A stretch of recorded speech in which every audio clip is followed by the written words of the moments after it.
Okay. Okay, so now we are recording. So I'm going to highlight your topic in yellow and your mediating effect in green just to keep them separate. So your main idea always has to be about your topic. That is elections. So you would say elections are what most people use to decide what candidates will be in office during most campaigns where people vote for their chosen candidate. Now, I'm just making this up off the top of my head, so it's probably not the most eloquent sentence. But so elections, the topic, is the first word of the sentence. That is very important because here, when you're saying the effects of honesty, you're talking about effects. You're not talking about honesty. So your main idea has to start with your topic and your evidence has to start with your mediating effect. And it does here. This is really good. Essential part of democracy. I don't know if that is true, especially in this day and age. I don't think that honesty is an essential part of democracy anymore. It used to be. We even used to have laws about it, but it should be an essential functioning part of functioning democracy. So as elections rely on the integrity of people, okay, well, that's still telling me about elections. That's really not telling me what honesty is. I mean, what's honesty? Honesty is the truth. Honesty is just unvarnished truth. That's what honesty is. So I'm going to write what the effect of honesty is what allows individuals to discuss matters that in a truthful manner that people can rely on and trust when they need to make decisions. Citation, this is where you cite your source. So now this is what honesty does. So this is only about honesty and nothing else. And your main idea is only about elections and nothing else. Don't confuse the two. Never talk about honesty in your main idea and never talk about elections in your evidence. So now here in your analysis, I'm just going to get rid of all of this. So here in your analysis, restate what you say in your evidence. So if honesty allows individuals to discuss matter in a truthful manner, given that honesty allows individuals to have conversations that are rooted in the truth instead of falsehoods and lies, elections, now here you're going to explain how elections would be transformed by what you just said here.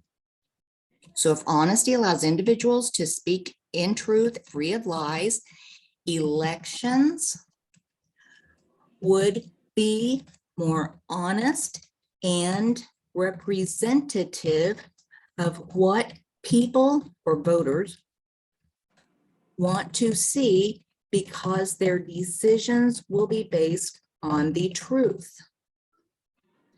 And now you do the same thing with the last thought.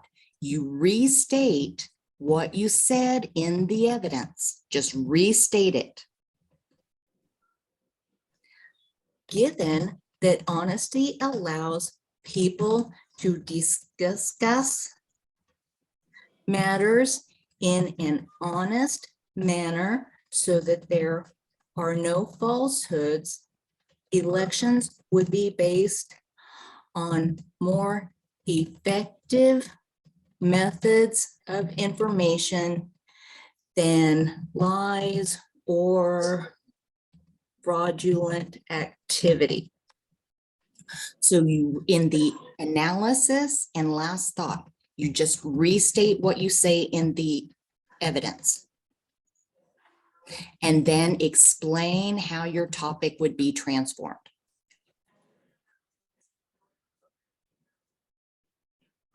So here you have honesty as a heading, but that's your mediating effect. So you can't look at honesty's effect as it relates to honesty. You don't have any place to go. So your heading should be outcomes. So what outcomes do you want to see of elections? Do you want to see that they're fair elections? Do you want to see that they are like campaigns are based on honesty? What do you want to see with regard to elections? Okay. Like you asking me that, or you telling me that's what I need to write? Yes. So but I want to like go through this paragraph and kind of give you an example. So if you can tell me some outcome of elections that you are concerned about that you would want to see.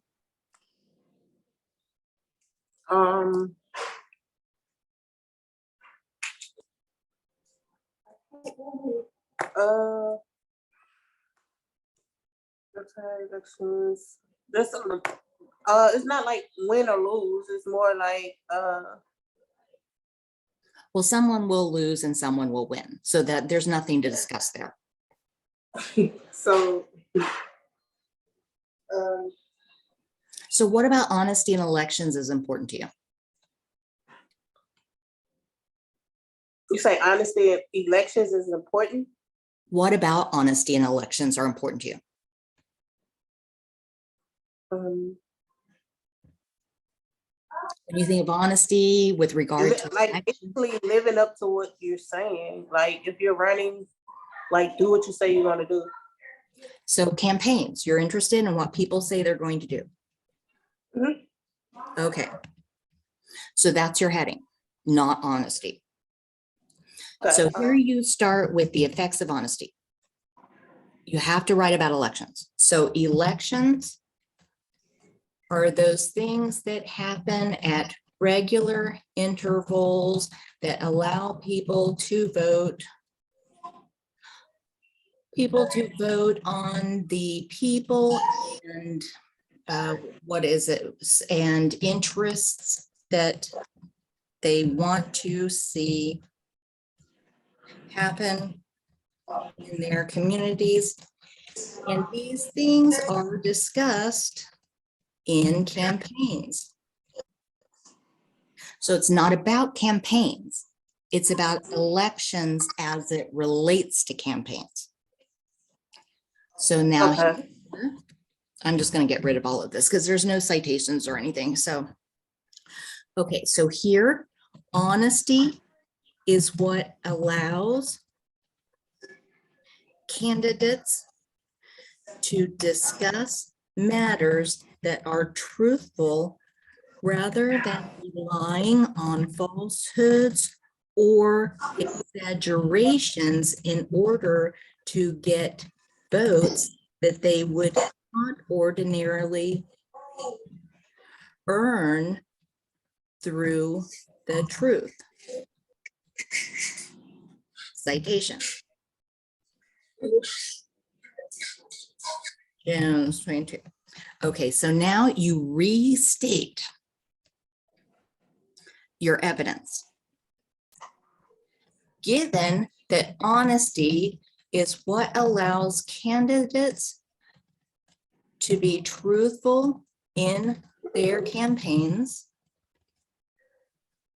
so that voters can rely on what they say, elections would be based on more accurate representation of what voters want to see.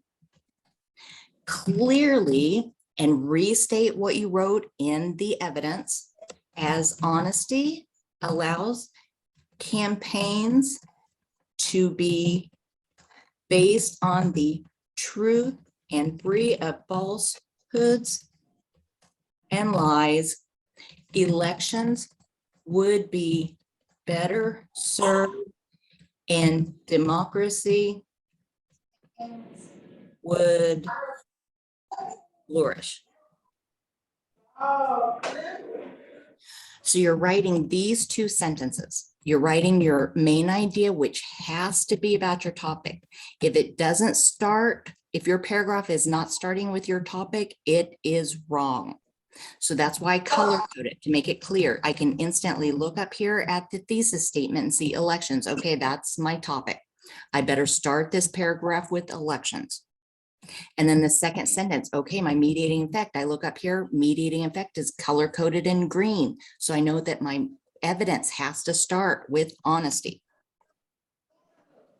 And then in analysis, restate your evidence in the first part of the sentence, and then explain how your topic would be transformed in the second half. And then do the same thing in the last thought where you restate the evidence and explain the overall transformation that would take place.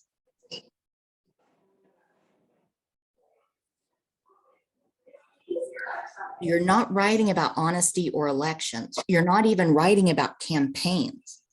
You're writing about the effect. Okay.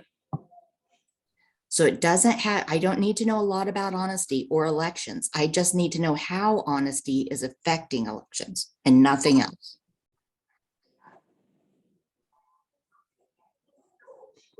So basically my whole paper will be how honesty is affecting elections.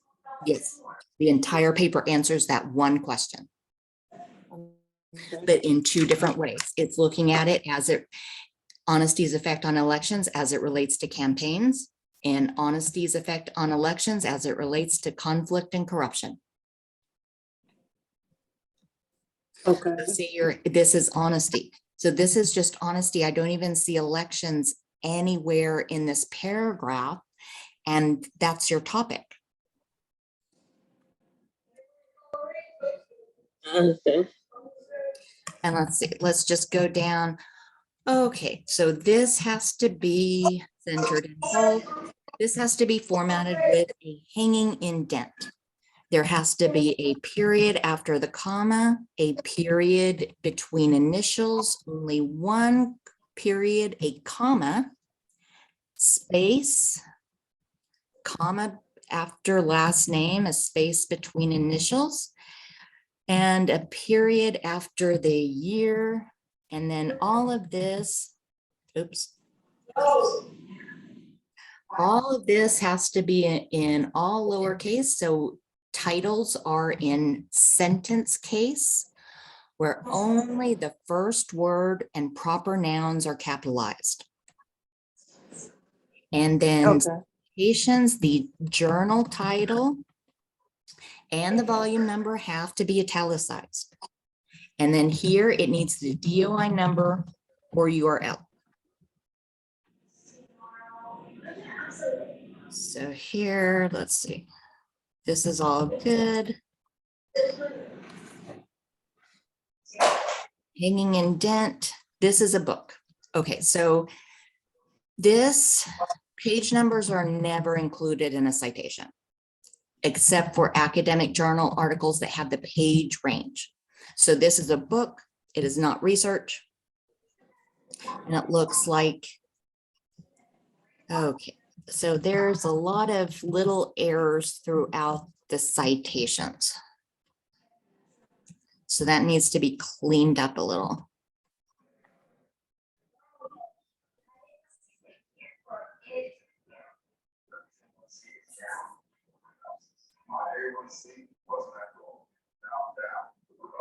So now every paragraph is written exactly like this. Main idea, evidence, analysis, last thought, done. Okay, so with the citation, where do I get the citations from? From the sources. Okay. So hold on. So for your source, stop that. For your sources, that's 2020.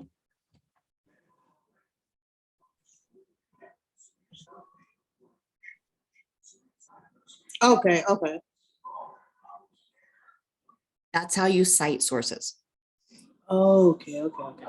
It's author last name. If you have two authors, it's author last name, ampersand, author last name, comma, year. If it's one author, It's just author, last name, comma, year. If it's 3 or more authors, it's author, last name, et al, period, comma, year.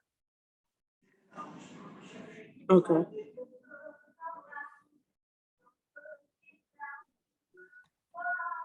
So did you have to cite sources in your undergraduate program? No, Really? Oh we my, didn't cite. We didn't have to cite. We didn't have to. Like it's a lot of all of this. Like we didn't do all this at all. so Like did our you- APA format is like it was just Times New Roman 12 and double space. That's all they told us. oh, wow. What program? I did criminal justice. Oh, that's interesting because that's got a lot of theory to it. That's very interesting. Hmm. That's all. Like, the way we did it and the way like you're doing it is like totally. Okay, well, this is APA style. So if maybe your school wasn't using APA style. Most of them do. For the longest time, APA and MLA were the 2 most common styles in colleges, but MLA was primarily used for hard sciences like biology or geology, while APA was used for soft sciences like public administration. But now almost all schools use APA exclusively. So I'm really surprised that you weren't never exposed to it. There's a lot of resources in the general course content about APA style, and it breaks all of this down for you. Yeah, like I never like they updated the system. Like I never really had to use the library. Like none of that. Yeah, you wouldn't do that at the undergraduate level because you're not using academic journals. So at the undergraduate level, you're primarily using your textbook and websites for sources. Yeah. Yeah, at the graduate level, it's completely different.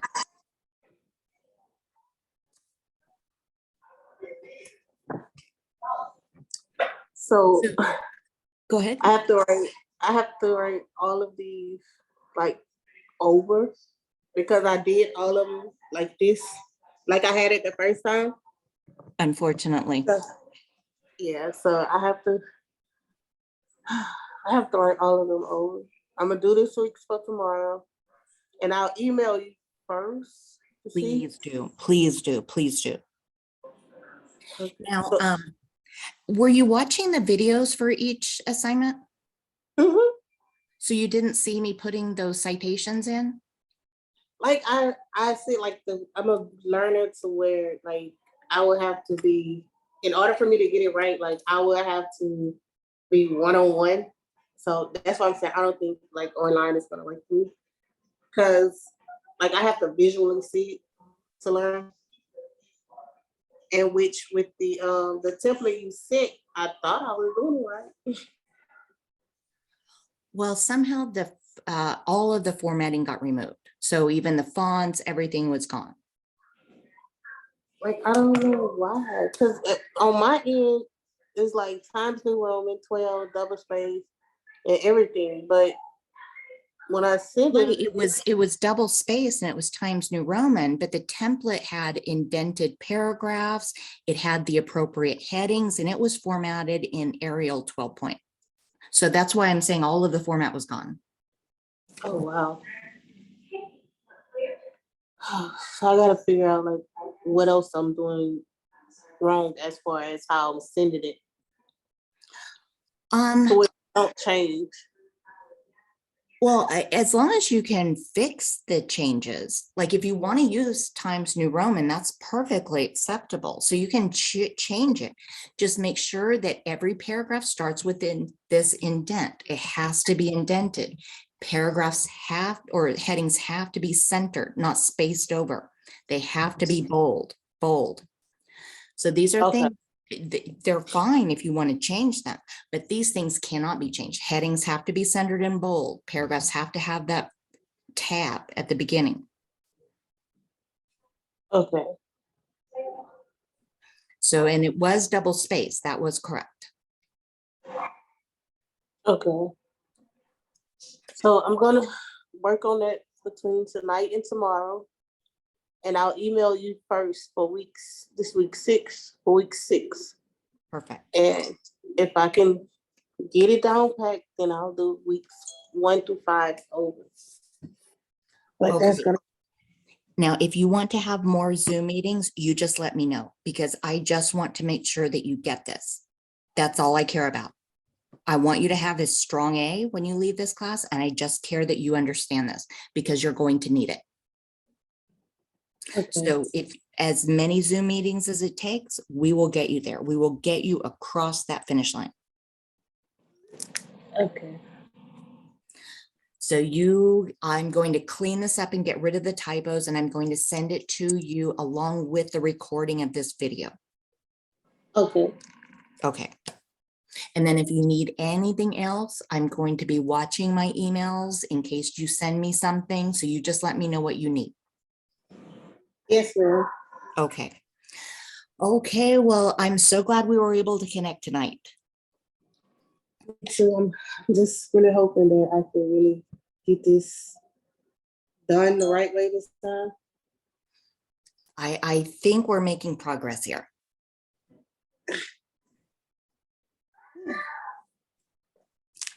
So I'm going to, this is going to start booting us out in just a few minutes. So I'm going to get out of this. I'm going to fix all of these typos, and I'm going to send you the recording and this markup. Okay. Okay.